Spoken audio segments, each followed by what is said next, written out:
Buenos días, hermanos, hermanas, amigos y amigas. Hoy estamos en el último sermón del año, último domingo del año, domingo 27, correspondiente a la Iglesia Evangélica Bautista de Barrio Norte. Y quise titular este sermón El valor del templo y basarlo en el Salmo 84. Hace tiempo, hace unos meses atrás nada más, pudimos reabrir los templos. Primero con grupos pequeños de hasta 17 hermanos más o menos. Y ahora se habilitó con la capacidad del 30% de los templos, de los salones. Nosotros estamos todavía en la primera etapa por una cuestión de precaución.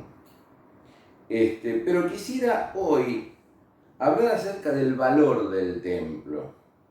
Por supuesto que la presencia de Dios no se confina ni se reduce al templo. Dios está presente en su creación, la creación misma es el templo de Dios, ¿no es cierto? Pero el templo es un edificio que se yergue como un símbolo y como un testimonio de la presencia de Dios en el mundo.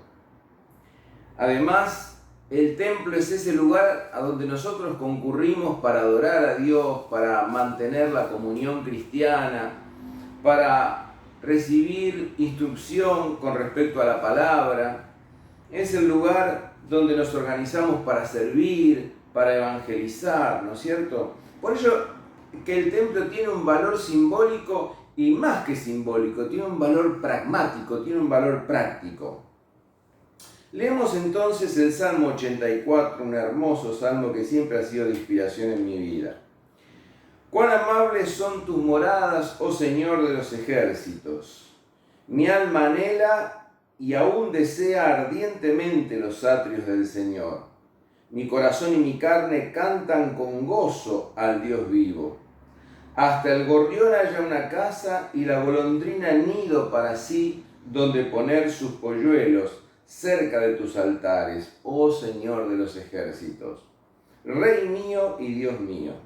Bienaventurados los que habitan en tu casa, continuamente te alabarán.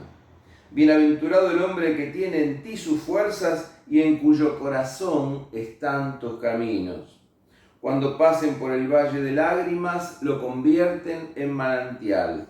También la lluvia temprana lo cubre de bendición. Irán de poder en poder, verán a Dios en Sión. Oh Señor, Dios de los ejércitos, oye mi oración. Escucha, oh Dios de Jacob. Mira, oh Dios, escudo nuestro. Pon tu vista en el rostro de tu ungido, porque mejor es un día en tus atrios que 1000 fuera de ellos. Prefiero estar en el umbral de la casa de mi Dios que habitar en las moradas de impiedad. Porque sol y escudo es el Señor Dios, gracia y gloria dará el Señor. No privará del bien a los que andan en integridad. Oh Señor de los ejércitos, bienaventurado el hombre que en ti confía. Por supuesto, aquí se está refiriendo al templo de Jerusalén. Probablemente es un salmo que ha sido escrito en época de la monarquía, porque dice, pon los ojos en el rostro de tu ungido. El ungido era el rey. Es un salmo que se escribe en vista de la peregrinación hacia Jerusalén para la fiesta de las tiendas, o la fiesta de los tabernáculos, o la fiesta de las cosechas, en donde se alababa a Dios por su provisión durante todo el año. Es un salmo entonces que expresa el anhelo del ser por el templo del Señor en Jerusalén. Pero fíjense que no alude a ninguna actividad específica dentro del templo, solamente alude a los altares que había en el templo, que en este caso eran 3, el altar del incienso, el altar de los sacrificios y uno más. Bueno, qué interesante que es primeramente aclarar que Dios es el Señor de los ejércitos. lo cual no significa que Dios está con algún ejército, o que algún ejército que invoca a Dios y a Jesucristo va a ganar o a ser victorioso sobre otro. La expresión significa que Dios está por sobre todos los ejércitos, que Dios está por sobre todos los poderes terrenales, por sobre todas las fuerzas terrenales. Ahora, este salmo nos anima a valorar el templo y a anhelar estar en el templo y ser templo de Dios. Entonces digamos, en primer lugar, Dios nos mueve a anhelar estar en el templo del Señor. Cuán amables son tus moradas, cuán dignas de amor son tus moradas, oh Señor de los ejércitos. Mi alma anhela y aún desea ardientemente los atrios del Señor. Cuando Dios se nos cruza en el camino, nuestro ser anhela el templo, la casa del Señor. Cuán dignas de amor son tus moradas. Cada uno, cada hermano, cada hermana asiste a un templo. Bueno, los hebreos en particular tenían un templo, pero que era sencillo en comparación a otros grandes templos antiguos que eran verdaderos monumentos. Los hebreos no ponían el énfasis en lo gráfico, ni en lo plástico, ni en lo arquitectónico. Era un templo sencillo. Sin embargo, fíjense ustedes que quien peregrina y va hacia el templo para la fiesta de los tabernáculos, dice: cuán dignas de amor son tus moradas. La imaginación de los peregrinos vuela hacia el templo de Jerusalén ubicado sobre el monte Sión. O la vista, cuando se lo avisora desde lejos, es capturada por un templo sencillo pero digno de amor. Digno de amor. El que ama al Señor ama también el templo del Señor. Fíjense el versículo 84 del 5 al 7. Bienaventurado el hombre que tiene en ti sus fuerzas y en cuyo corazón están tus caminos. Cuando pasen por el valle de lágrimas lo convierten en manantial. También la lluvia temprana lo cubre de bendición. Irán de poder en poder, verán a Dios en Sión.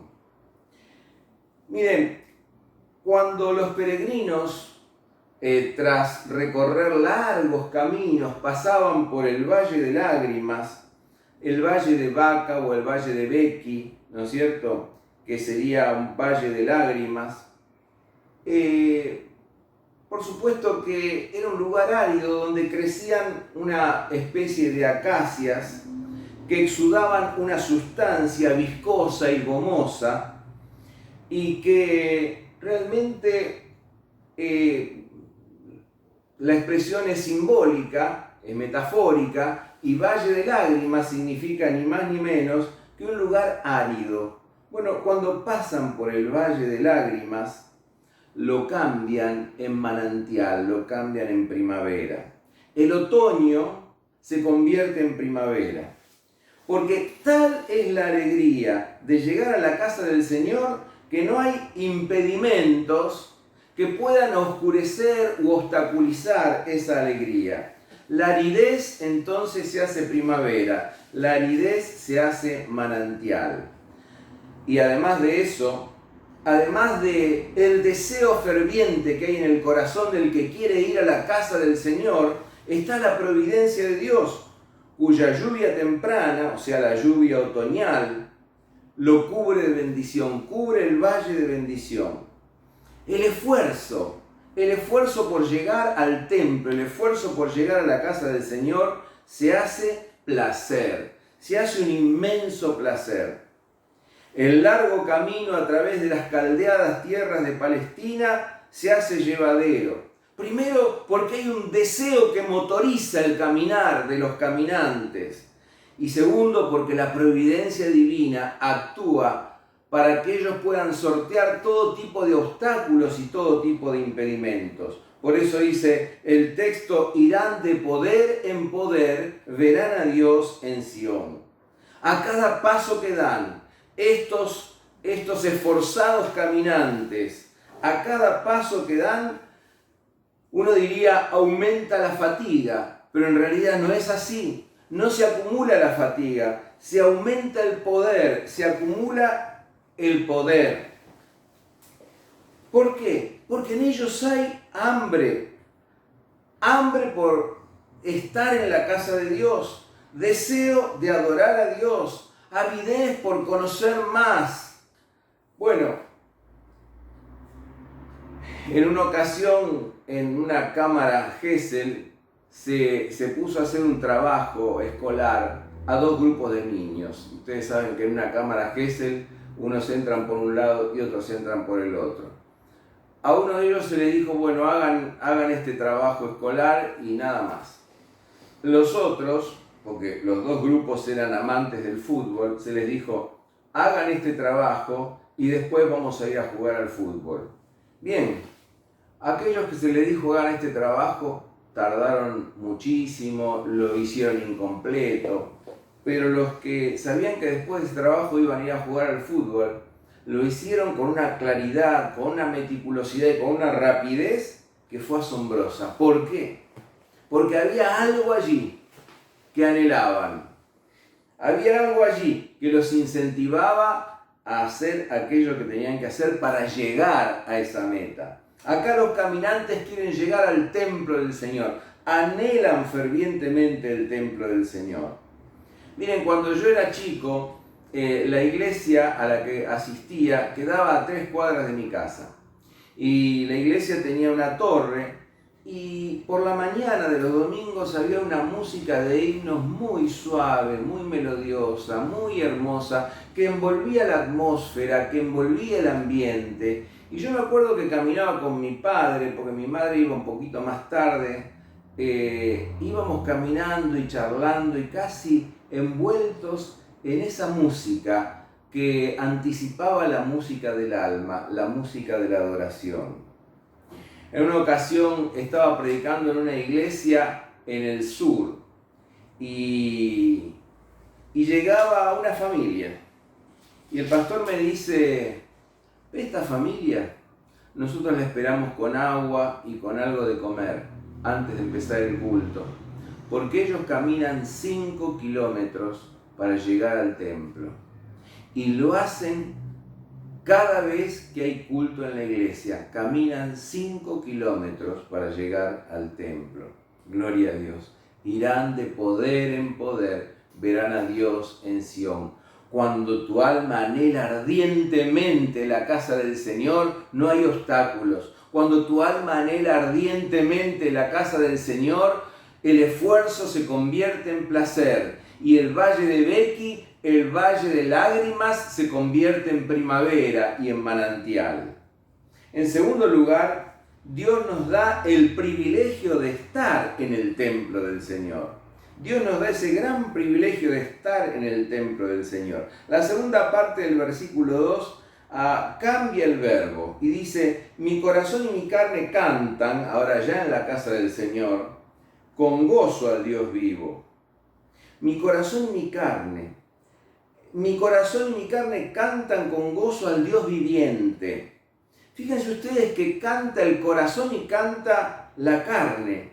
El corazón y la carne prorrumpen en un canto, en una alabanza, en una adoración a Dios, en un salmo a Dios. Pero fíjense ustedes, hermanos, que aquí no se divide el cuerpo del alma, ni la razón de las emociones. No. Todo el ser adora al Señor, con cuerpo y con alma, con ritmo, con melodía, con contrapunto y con todo lo que implica la música. Todo alaba al Señor. Versículo 3. Allí en la casa de Dios, hasta el gorrión halla una casa y la golondrina un nido para sí donde poner sus polluelos, cerca de tus altares, no encima de los altares porque no se podía, pero sí cerca de los altares. Oh Señor de los ejércitos, Rey mío y Dios mío, bienaventurados los que habitan en tu casa, continuamente te alabarán. En la casa del Señor, el alma encuentra protección, seguridad. Bienaventurados los que habitan en tu casa. Los sacerdotes habitaban en el templo, los celebrantes habitaban en el templo, los músicos habitaban en el templo, los levitas, Y fíjense ustedes entonces que también, no solamente para los que asisten hay una gran bendición. Yo asistí desde toda mi vida al templo y asistí ávido de escuchar la palabra, pero también asistí con la gracia de ser celebrante, de poder ministrar la palabra, de poder entregar la palabra, el sermón, o de poder cantar una alabanza. Hermanos que cantan alabanzas, hermanos que preparan el templo para una celebración maravillosa, para una fiesta espiritual. Bueno, hermanos, qué bendición es para los asistentes y qué bendición es para los celebrantes. Oh Señor Dios de los ejércitos, oye mi oración, escucha, oh Dios de Jacob. Mira, oh Dios, escudo nuestro, pon tu vista en el rostro de tu ungido, porque mejor es un día en tus atrios que 1000 fuera de ellos. Prefiero estar en el umbral de la casa de mi Dios que habitar en moradas de impiedad. Qué hermosa palabra. El rey iniciaba la fiesta de los tabernáculos con oración. Pon los ojos en el rostro de tu ungido. Antes se consideraba al rey especialmente ungido o capacitado por el Espíritu Santo de Dios para realizar la tarea que tenía que hacer para representar a Dios en la tierra. Pero el Nuevo Testamento y el Antiguo ya nos han enseñado que todos nosotros somos sacerdotes. 1 Pedro 2:9 dice, porque vosotros sois real sacerdocio, linaje escogido, nación santa, pueblo adquirido por Dios, para llevar o para anunciar las virtudes del que os llamó de las tinieblas a su luz admirable. Y 1 Juan 2:10 dice, porque todos vosotros, le dice a todos los creyentes, tenéis la unción del Santo. Hermanos, todos nosotros en el templo, cuando estamos en el templo, podemos orar y clamar e interceder los unos por los otros, porque todos nosotros hemos recibido la unción del Señor. Ven a la casa del Señor, pídele a Él, derrama tu alma delante del altar de Dios y Él te responderá. Porque mejor es un día en los atrios del Señor que 1000 fuera de ellos.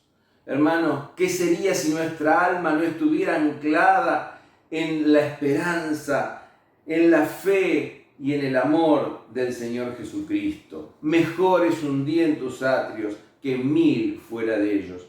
Preferiría estar a la puerta de la casa de mi Dios, estar en el último lugar, allí en la casa de mi Dios, podría interpretarse de muchas maneras, que habitar en moradas de maldad.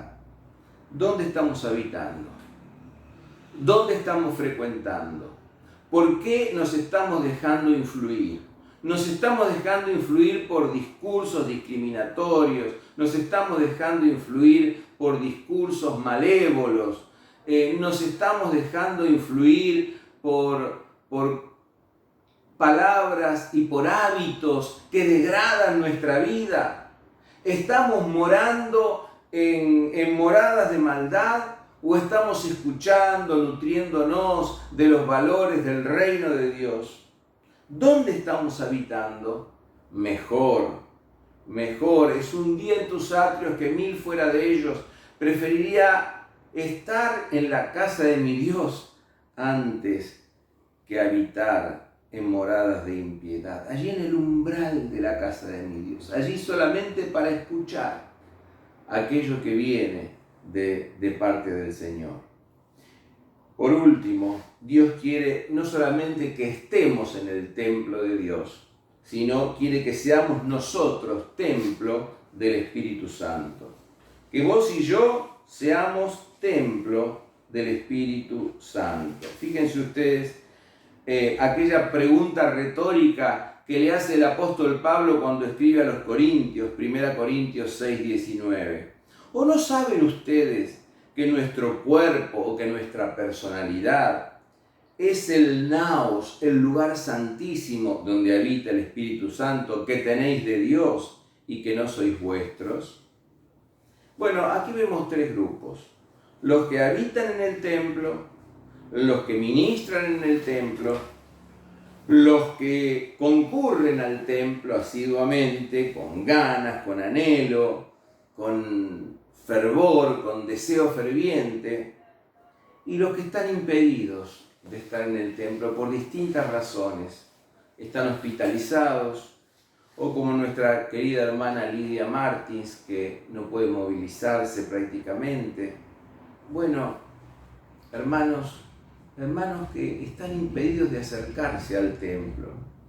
Pero ninguno de nosotros tiene que olvidar que nosotros somos templo de Dios. Dios está con nosotros y habita en nosotros y nosotros en Él, donde quiera que estemos y que vayamos. Ahora, somos templo del Espíritu Santo, sí y solo sí. Como dice la palabra, el Señor Dios es sol y escudo para nosotros.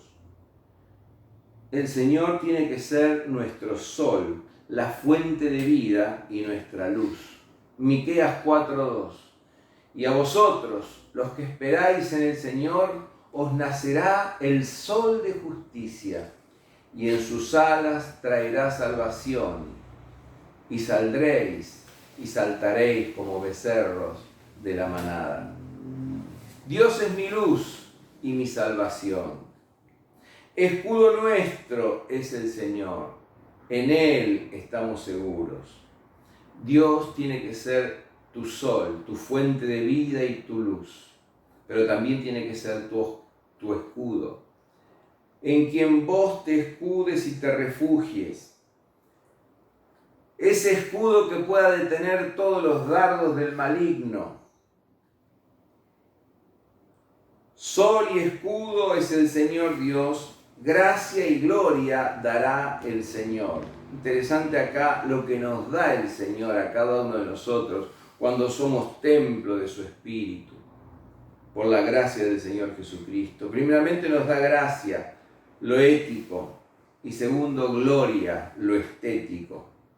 Lo ético tiene que ver con la gracia, con el amor. Como decía San Agustín, ama y haz lo que quieras. El amor resume todo, pero la gloria tiene que ver con lo estético, con la luz, con la belleza. Ahora, gracia y gloria dará el Señor, no privará del bien, no privará de la felicidad. ¿A quiénes? A los que andan en integridad, a los que andan en integridad. Y finalmente dice, oh Señor de los ejércitos, bienaventurado el hombre que en ti confía. ¿Qué significa andar en integridad? Dejarnos guiar por el Espíritu Santo. ¿Dónde y cómo nos guía el Espíritu Santo? Nos guía por el camino en que Jesucristo nos enseñó a caminar. Nos lleva a seguir los pasos del Señor Jesucristo. Allí nos guía el Espíritu Santo. Allí nos guía. Entonces, qué interesante que es esto. Andar en integridad es seguir al Señor Jesucristo. Cuando seguimos al Señor Jesucristo, la gracia de Dios se manifiesta en nosotros, la gloria de Dios se manifiesta en nosotros, y nosotros somos ese templo que otros anhelan para venir al Señor y para encontrarse con Dios. Bienaventurado el hombre que en ti confía. ¿Y quién es el hombre que en ti confía y que es feliz, que es bienaventurado y que es dichoso? Es el hombre que anda en integridad. Porque confiar es andar en integridad. Confiar en Dios es obedecer a Dios. Confiar en Dios es ser fiel a Dios. Confiar en Dios es seguir los pasos de Jesús. Entonces, terminamos este sermón diciendo, hermanos, el templo tiene un valor maravilloso. Y Dios nos mueve a anhelar estar en el templo. Por algo el autor de la carta a los Hebreos en el capítulo 10 dice, y no dejéis de congregaros como algunos tienen por costumbre, no nos enfriemos.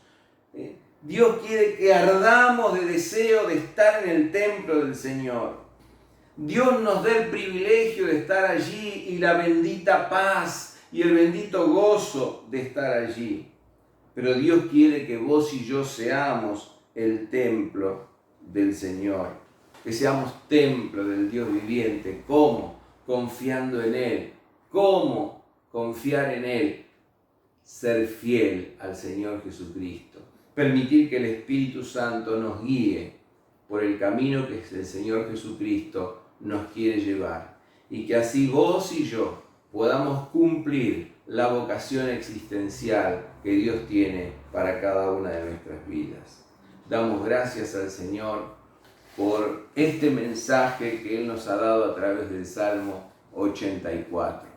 Y yo quisiera que terminemos el año orando juntos a nuestro Dios. Oremos. Dios y Señor, gracias porque nos has dado templos en esta tierra para congregarnos. Te pido que se abran las puertas, que muchos puedan concurrir, que tú, Señor, nos ayudes en medio de esta pandemia, que tú detengas toda pestilencia, toda maldad, que tú, Señor, verdaderamente pongas tu mano en medio nuestro. Que haya fiesta y adoración en nuestros templos, que haya palabra de alabanza y palabra profética en nuestros templos, que haya, Señor, en el nombre de Jesús, conversiones en nuestros templos y fuera de ellos, pero que nosotros podamos ser templo tuyo en nuestro hogar, en nuestro trabajo, donde quiera que estemos, en nuestras relaciones, para que la gracia y la gloria de Dios sean manifestadas en cada una de nuestras vidas.